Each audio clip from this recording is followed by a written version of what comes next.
Hello traders, welcome to the live webinar with FXDD. My name is Chris from Elite Currency, and we're going to of course take a look at the topic of today, learn to improve or how to improve your trading entries. That's going to be the focus of today's extra webinar here with FXDD.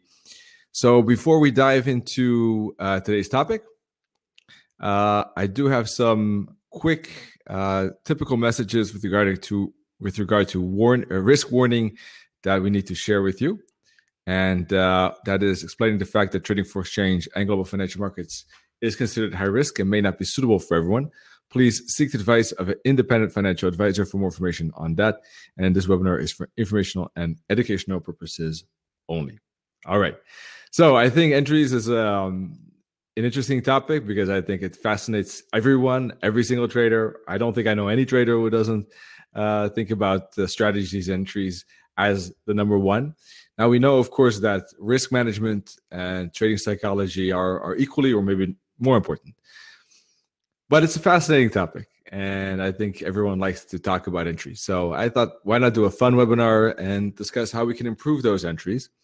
Exiting, by the way, is from that point of view just as important.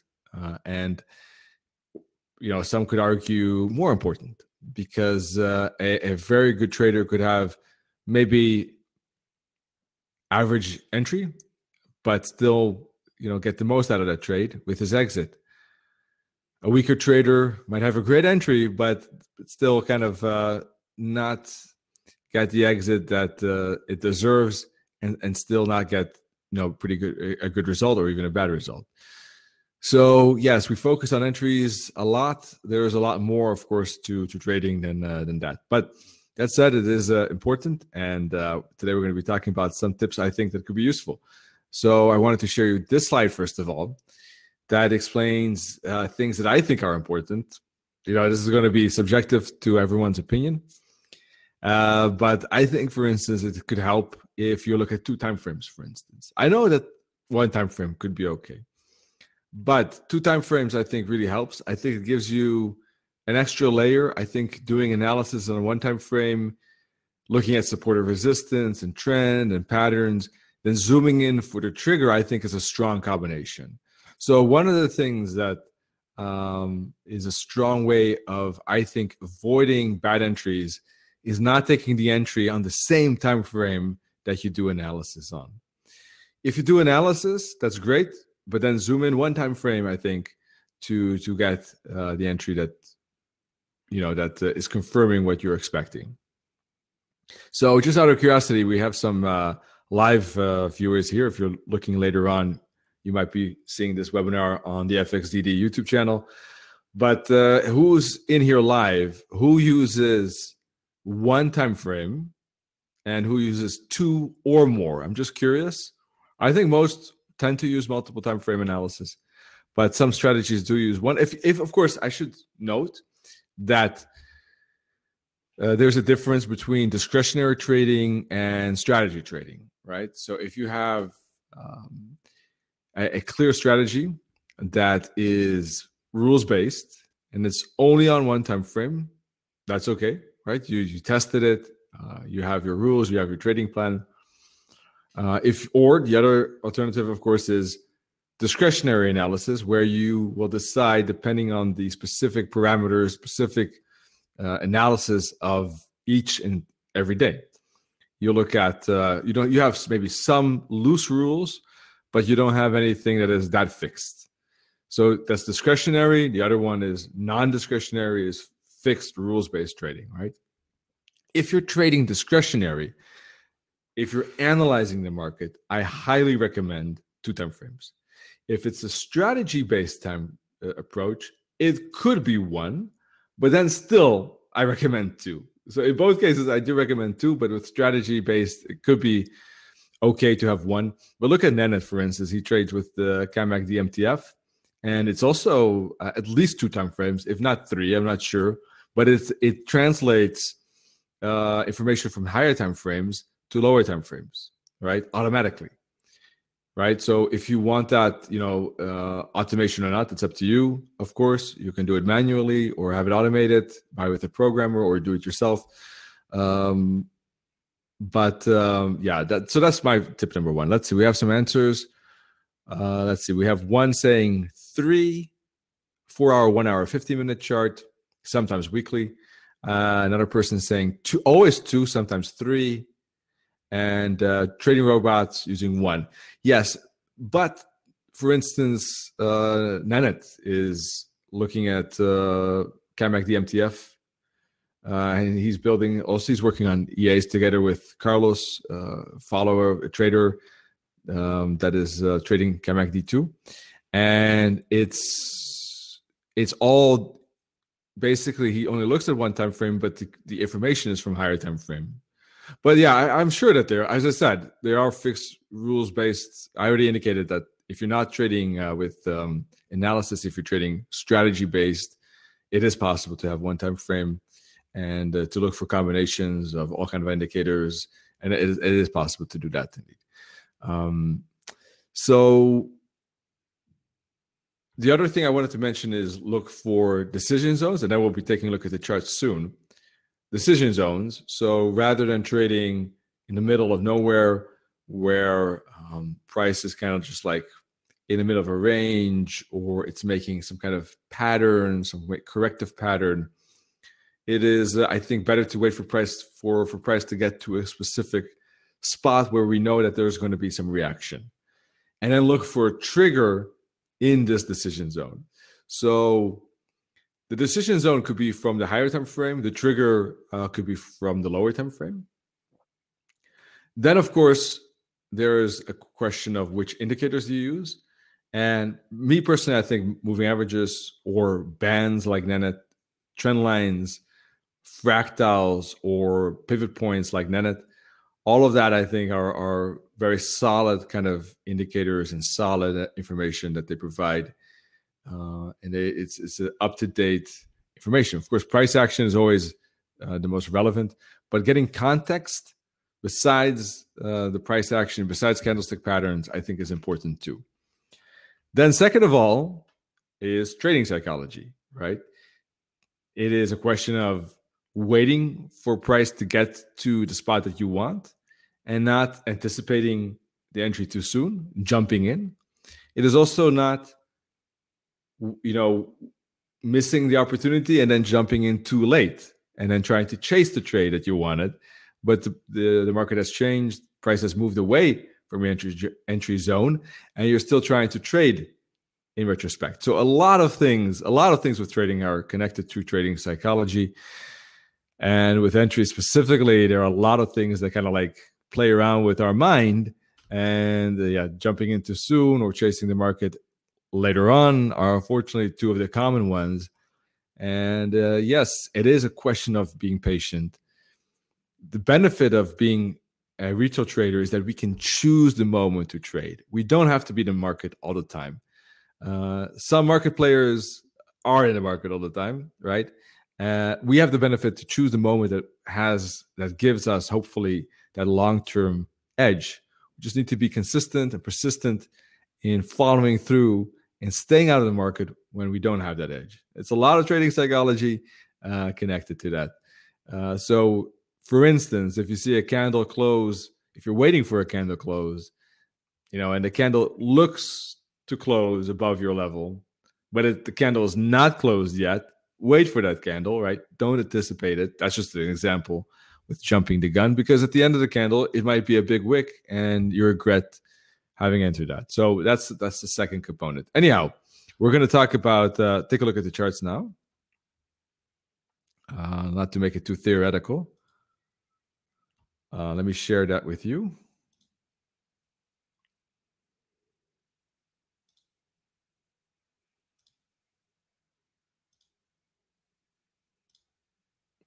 So for choosing moments, we should always consider FX sessions, opening hours, London, New York.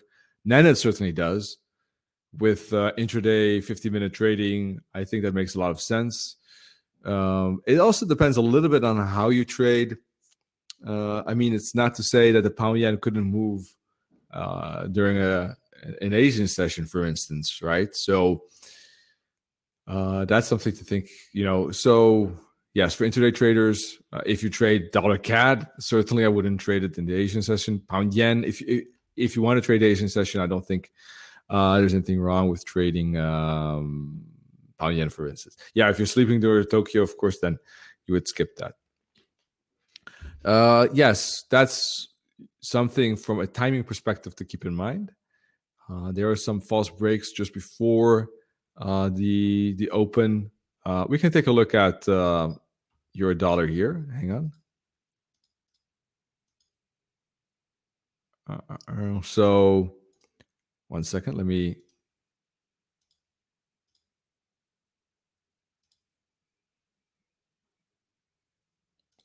There we go. Let's see. Where is? Oh, this is the hourly chart. Hang on. 8 o'clock is European Open. I think. Wait, this is. Let me check the time at the moment. Maybe it's an hour later. I always get these times confused. 2 o'clock. So is the current candle started at 1? That means yes. This should be London Open. Maybe is a little bit earlier. Let's see. This should be it. I always confused with those times, but anyhow, this should be left should be European, right should be London Open. So we had some movement in the Asian session. You see some quietness before or just after the open, and then about halfway the session, you see price moving a little bit further into the lunchtime. Then lunchtime, you see some retracement. New York Open is about here, and you see a retrace in the New York actually part. And the second part of New York, you see just kind of consolidation. New York doesn't always move necessarily as much maybe as London. It does have movements. Yeah, I would say it's a good rule of thumb, and it's good to keep an eye on that. That said, I think probably the technical position is always the number one thing to consider. Let's see. Today we had London here 7, and here's 8. As you can see, we had some whipsaws before that. This price moved up, then finally moved down a little bit more sturdily. Yeah, this week, of course, the context for those that are looking at the YouTube later on, the context of today is that tomorrow is non-farm payroll. So market is going to be slow, anticipating that corrective, generally speaking. If it does move, 40 pips maybe, a bit slow. Definitely good comment there.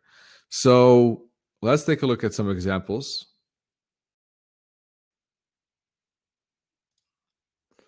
So for instance, hourly chart. Today, if we were looking at a break to the upside, I thought that this was looking like a way for consolidation to me. But you can see there's a lot of risk in taking that trade. We're bumping into a weekly pivot point. It is a potential wave 5. It is in a stronger downtrend. It was. So it is kind of a risky spot to trade at that point. It is possible, and I think I was leaning towards upside break or some type of retracement here for a bounce. So it could still bounce from this spot as long as it stays above this top. I was thinking that this could be retracement for upside. Generally speaking, though, environment like that remains risky. So the patterns, understanding the trend, understanding whether it's a reversal, all of that matters as well in taking your entry into account. If you're looking for multiple time frames like I do, let's say that you're looking for a break of the 21 EMA. All right. So for instance, here we had a break of the 21 EMA like this right here. Break below the 144 EMA. So let's take a look at the hourly chart. There we go. We wait for a retracement, and we're waiting for a continuation break after that. So you can trade the break, for instance, of this fractal like this, look for price to close below that or break below that, have a pending order there, or wait for the candle close to go below that.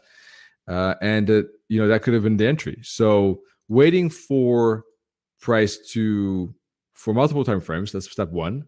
We see the break to the downside. We're looking for ABC to the downside as well. We are looking for a correction to the downside, so we can put a fib from here to here. We're waiting for price to make an upside and then down to finish at ABC, for instance, right? If that's what you're analyzing. If you're analyzing this way, like I do. If not, just bear with me. Then that's one thing. So we have a decision zone in mind. The fibs here, the 21 EMA, all of that is kind of an area where we might expect price to bounce. And then we can look for an entry on a lower time frame. We can look for triggers at that lower time frame. So a trigger could have been, for instance, a bounce at 38.2 fib, although it missed slightly. So maybe that's not a good example. But price moved into the 21 EMA. Use the 20 EMA as a resistance zone. The moving averages are aligned to the downside. 21 EMA is below the 143 EMA. And of course, any other fibs, whether you use 20 and 80, 20 and 100, or 40 and 200, it doesn't really matter most of the time. I use 21 and 144 because of the fib sequence levels. But in any case, moving averages are aligned. Price moves into the moving averages, and there's a trigger. So we have a decision zone on the 4-hour chart. We have multiple time frame analysis. We look for a trigger on this 1-hour chart, which could be this candle, this breakout candle right here with the red line, and a continuation towards the -272 target, and later on even or very close, kind of close to the -61.8 target. Missed it by about 15 pips. All right, so that's how you can use decision zones, triggers, multiple time frame analysis for that. I also mentioned already moving averages. So you can use moving averages, pivot points. What else did we mention? Hang on. Trend lines to understand whether we're trading in the middle or not. We don't want to trade in the middle of nowhere. You rather wait for price to confirm a spot, so that when you use moving averages, trend lines, fractals, pivot points, you kind of get a sense of the space, what is available, where price is in that space. So, for instance, let's take a look at. Let's renew this. All right, there we go. So in my view, for instance, let's see. Good. Trading it to the downside here, for instance, anywhere around the 78, 88, and near this bottom, in my view, right? And then it disagreed, and that can happen, right? Nannette and I don't always agree with everything. We're two traders. We think alike in many ways, but we have our own opinion, and sometimes it's different. 1 in 10 times that can happen. So Nannette liked the downside. I personally didn't. And that happened this week. And those things are part of life. So hopefully you understand that. And it's not that we always check with each other, and we don't always have to agree, right? And that sometimes causes confusion with traders, like, but how come? How come you have a different opinion? Why don't you agree on something beforehand or something like that? Sometimes we get these questions, but I don't think it really makes sense. We both have our own vision. We have our own methods, our own way of trading. I don't think it's necessarily needed to reach a consensus.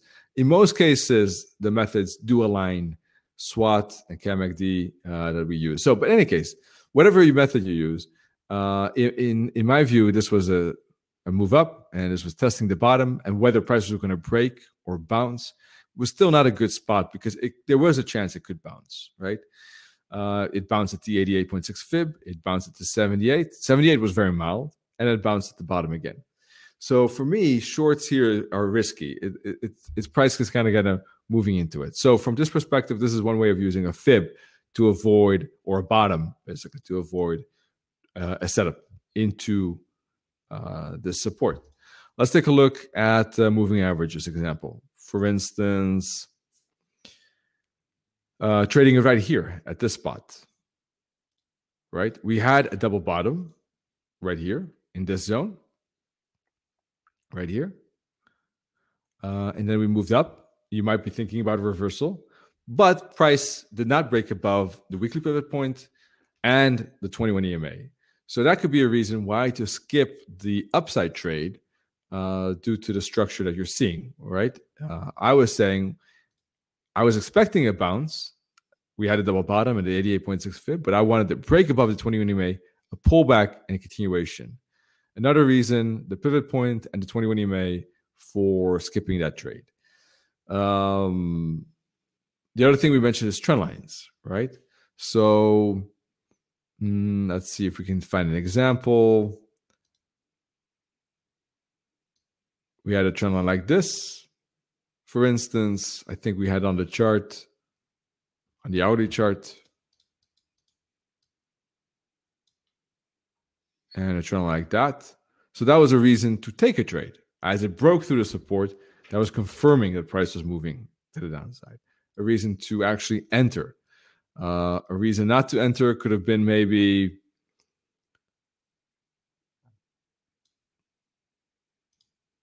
let's see. Let's say that we're looking for a reversal trade, but you have trend lines like that, the moving average like that. You wouldn't want to take a reversal trade right in here. You wouldn't want to short it right into the 21 EMA, right in the 21 EMA with trend lines like that, for instance, right?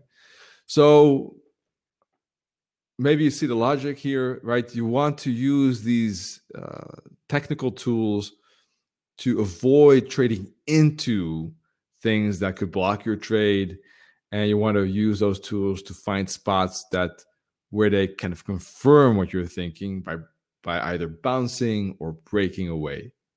So these tools I think are personally very effective, and I like trading and using those tools. So if you're looking at a strategy, for instance, let's just make up a strategy together. Let's say let's use this 144 EMA. All right. So let's say that we're looking for a reaction at the 21 EMA, for 144 EMA. So let's say price is here, has reached the 144 EMA. Okay. We zoom into lower time frame to look for a trade or to the up or downside, let's say. We use a lower time frame to confirm that, right? We want to use multiple time frame analysis. And so let's do that. Let's go to the 50-minute chart. All right. So price is 11 o'clock. It's a good session, but we see that price has moved away from the long-term moving average already quite a lot. So maybe it has, is running out of steam. So price has moved away from the continuation. There's not a retracement spot. So that could be a reason why to skip it. Let's take a look at another example. Let's say, let's say here, let's just put lines here.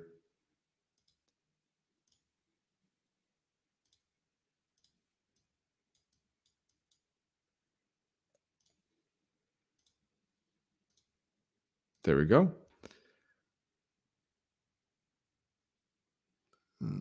12th of March. All right, so that was 1 hour chart. Now we zoom into the 50-minute chart. And we see that price here again, quite far from that moving average, goes into consolidation before that. But maybe here it's a little bit different. Price is still, the 21 EMA price still close to the 144 EMA, for instance. And we're looking for a break or bounce at the 21 EMA. So let's look at 13 March. Again, 13 March, you see the moving averages are aligned. Prices are breaking above the 21 EMA after retracing into it. So yeah, that could be a more interesting setup here, right, compared to this one. So the left one we might skip. The right one might be a good one to trade and take an entry as price is breaking above this 21 EMA. There's some consolidation, but eventually price does make it to the upside nicely. Let's take a look at the next example. All right, here we go. Again, here price pretty far from the level. It makes a retracement instead as well. But yeah, eventually we get a continuation. It is the next day, so this is also quite far. Here it's closer, but the moving averages are kind of mixed with each other, so maybe not a good situation at this point. And here we see price making a break to the upside. Could be okay, maybe, if it breaks above these fractals here, for instance. Small upside, not that much. All right, that's about it. Let's take a look at the 4-hour example for a bit longer term trading. Let's see. Last example where we have, let me renew this template.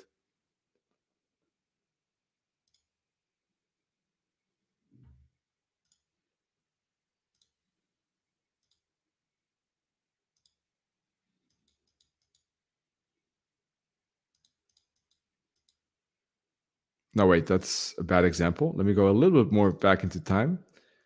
Let's say here, 4th of March. All right, there we go. We have a 4-hour candle. We have breaking below the 21 EMA and 144 EMA, showing a breakout to the downside, breaking below the trend line as well, like this, looking for a continuation, right? After this breakout, we see that the moving averages are aligned. So in this case, you might find a trigger at the 21 EMA or a re-break below the fractal, for instance. Those could be ways of finding a decision zone and a trigger and trading the continuation to the downside. Price on this hourly chart has not moved away from the moving average that much, like here, for instance. So that should be fine. There is a gap. There's a trend to the downside. And so one might think about the fractal break here like this. And that would look good to me, right? In retrospect. Of course, this is looking back. We're just trying to look at the charts together and find ways how to improve entries based on these tools. Let's see. We have a comment on current timeframes. 111. Yes, there is a falling wedge, for instance. So that could be good if it does make it to the downside, if it does push lower during NFP, for instance. And that's possible, indeed. If it could, if there is some reaction, if there's a trigger to a level like 111.50, for instance, right? If there's a strong close below 111.50, then we're probably looking at a breakout to the downside, a breakout below this rising wedge. So using trend lines, using patterns helps understand the psychology of the market in more depth. Also the moving averages. Fractals and pivot points are very good for supportive resistance levels. All of that kind of gives you the context of the chart. Whatever strategy you use or whatever analysis you use, I think adding some of these points will help you understand the structure, understand the path of price in more depth. You can understand what could be a setup with a higher probability or not. And this is, of course, always the gist. There's nothing that exists of 100% certainty, right? We want to wait for the zone, wait for the zone for price to get to a zone and trade when we get the trigger. You can trade with market order or pending order as well if you want, if you're really confident about a setup. Otherwise, another tip is to use price action candlestick patterns to confirm as a trigger, to confirm the reaction at the decision zone based on multiple time frame analysis. This gives you a very kind of all-around safer approach. If you have more experience and you really are confident with your analysis and it has proven to yourself already that you can do that, yes, you can be more aggressive and take pending orders at levels, earlier levels, right? But otherwise, for instance, if you expect a bounce to the upside here, somewhere in here, for instance, right? But you don't get the bounce. You get a strong candle, you trade it in there, but price just keeps falling. But once you get some candlestick reaction, whether that is this doji or whether it's the bullish candle or even this candle. Waiting for that gives you the extra confirmation that price is reacting to that decision zone you had in mind. And that is a big plus if you use candlestick patterns and candles in that context. You do analysis, you check where the patterns are, the trend lines, fibs, pivot points, moving averages. You don't have to use all of those. I mostly do, but you can use some of those to get the context, understand the charts, set up the decision zone, wait for a trigger, wait for a candlestick pattern at that decision zone, and and then either trade that trigger or even zoom into a lower time frame to find a better entry. The risk is that sometimes if you go in too great detail, you might miss the trade.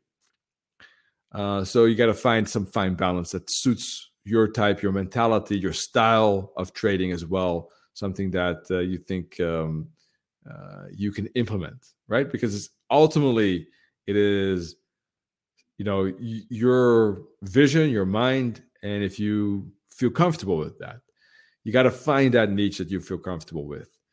And whatever that niche is, it is best to have a trading plan that's in a way a little bit responding to the market, right? The market is leading, and we're trying to follow that market in whatever direction it goes. Whether it's up or down or sideways, it really doesn't matter for us as long as we find a niche and we can trade that consistently, persistently, long-term. After 50 trades, we have an edge. One trade doesn't matter really. It is about 50 trades at the very least. And we want to follow that market, right? We don't want to take a position and, in a way, hope that the market follows us. When we enter, there's a whole different dynamic again, which is a separate story. But in that case, of course, we can secretly hope that the trade will go our way, but it really doesn't matter. Whether we hope or not, the market is not going to be influenced by that.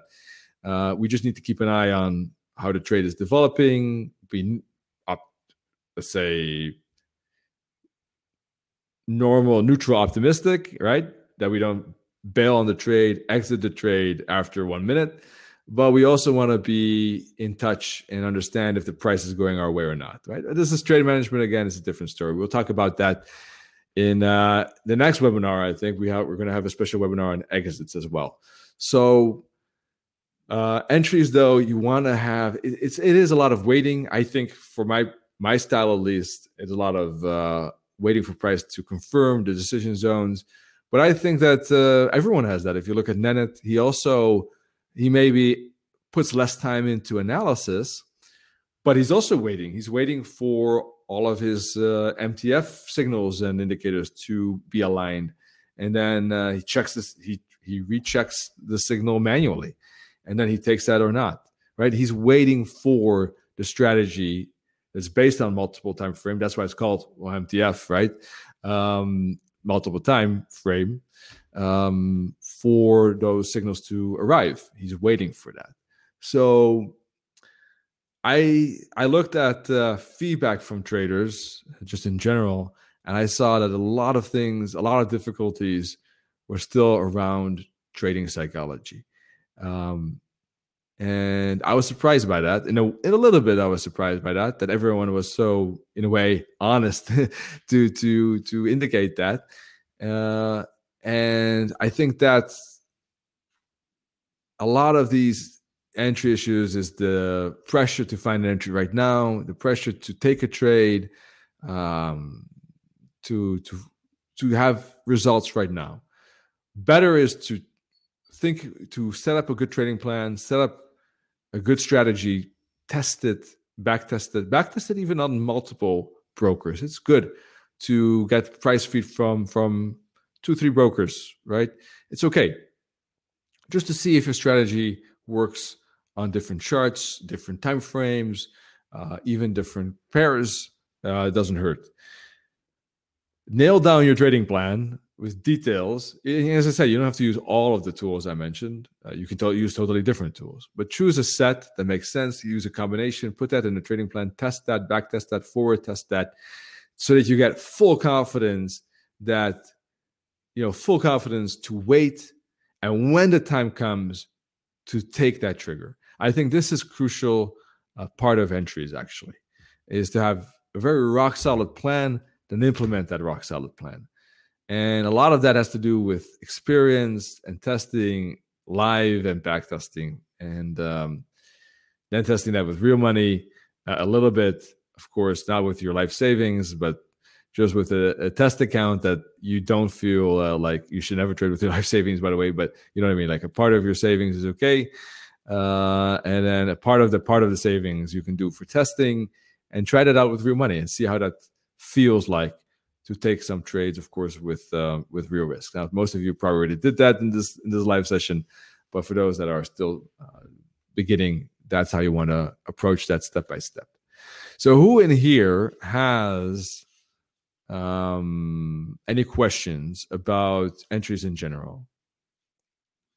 Do you want to ask me something about entries? This was my vision. I think that multiple time frame analysis, decision zones, using triggers and candlesticks, using proper tools, not too many, and using trading plan, testing strategy or your analysis, checking your analysis after 50 completed trades, of course, to see how that's going. I think ultimately that those will probably be the best tools for you to get the better entries, right? You can also, by the way, just because you have a trigger, one more tip, just because you have a trigger doesn't mean that you have to enter right there and then. You can wait for some discount. So let's say, I don't know, just to give you an example, yeah, hypothetical example, okay? Let's say that, let's say you want to enter on, just really hypothetical, right? You want to enter on this candle, bullish candle to the upside.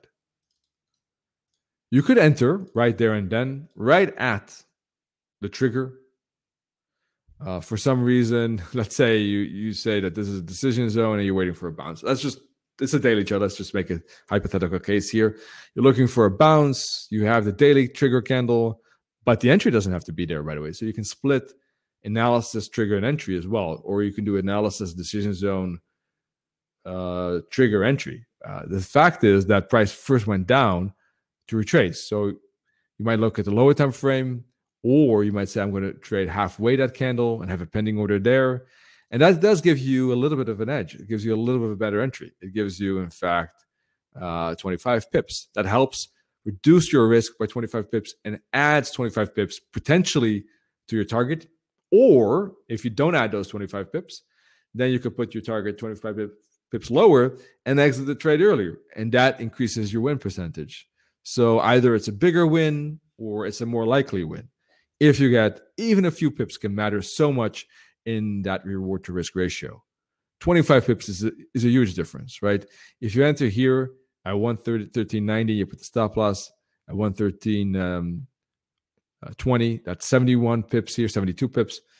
Okay, so if you enter 25 pips lower, well, 72 minus 25 is 47. If your target is, I don't know, somewhere at 115, let's say 115, right? Well, then you're looking at 108 target. So it's 108 versus 72. It's 1.5 reward to risk. Whereas if you enter lower, you have 128. 108, 133 versus 47. It's 2.5. So 25 pips makes the R2R go from 1.5 to 2.5. If you're risking 1%, that's 2.5% profit rather than 1.5. If you're risking 2%, that's 5 rather than 3. Yes. Well, that adds up. That's just one trade, 2% difference with 2% risk, 2% more, and that adds up. If you take, I don't know, 50 trades in a year, 100 trades in a year, and you have a couple of those already, saving 25 pips just by waiting for a retracement, for instance. So, of course, the risk is that you might miss that trade.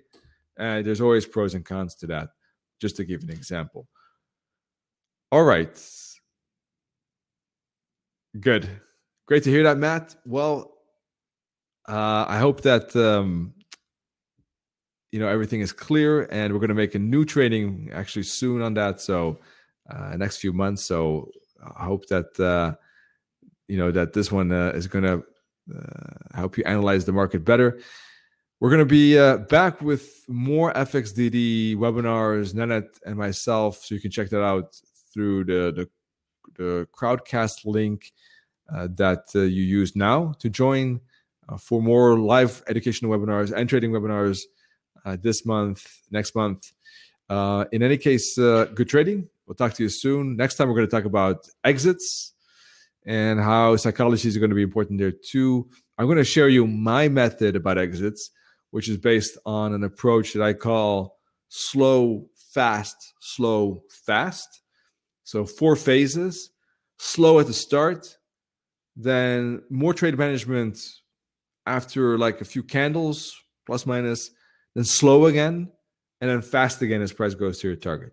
So it kind of, it's trying to stay in tune with the market by giving you kind of mental phases that, at the beginning you shouldn't be too quick on your feet. Then eventually you should allow yourself to be more responsive to the market at certain moments. Then when you've reduced your risk, moved to break even or in profit, you can be again relaxed. But then if the price is going toward your target, you want to be on your feet again, be more engaged, and be kind of more on guard. So it's like this, like this up, down, up, down. It's like a wave like this. I like that approach. I'll explain it in the exit webinar. And that's, of course, if you're using active trade management, obviously. You can use passive trade management. We're going to talk about that in that webinar. All right. So see you soon and good trading. Cheers.